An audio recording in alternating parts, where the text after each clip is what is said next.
राधे राधे मेरे बहनों, आज मैं फिर हाजिर हूँ आपके लिए बहुत प्यारा सा एक गीत लेके। ये विवाह गीत है, आप लोगों को बहुत प्यारा लगेगा। पूरा गीत सुनना जब भी अच्छा लगेगा।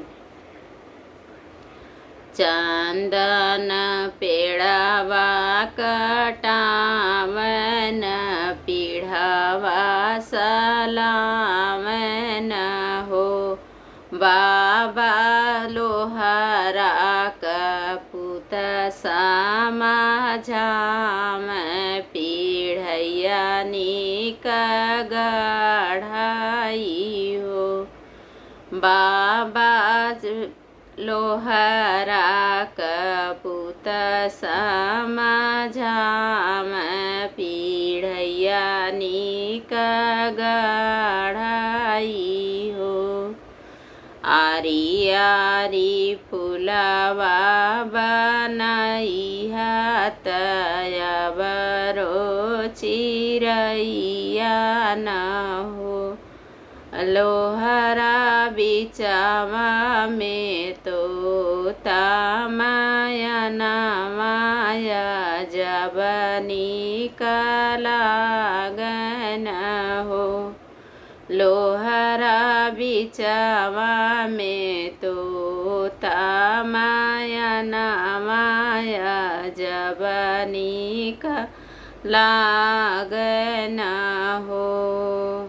घर में से निकरनी बेटी, पीढ़ैया देखी हंसनी हो। बाबा के हे बदे पीढ़ावा सलावा, काहे रे के नहीं ये पर बैठी हो।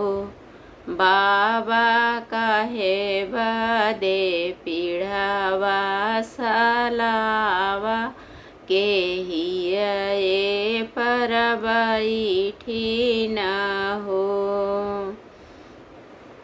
पीढ़ावा सलाई बेटी तुहें बदे, अवरो दामाद बदे हो। बेटी परसो लगन तोर बियाहवा, तो ही न ए पर बैठाई हो। बेटी परसो लगन तोर बियाहवा, तो ही न ए पर बैठाई हो। एतनी बचन सुनी बेटी, नया नया सुआ ढारनी हो। बाबा तोहें बदे भइली पराई, कैसे हमारा हो। बाबा तोहें बदे भइली पराई, कैसे हमारा हो। कैसा लगा ये विवाह गीत, आप लोग कमेंट करके ज़रूर बताना।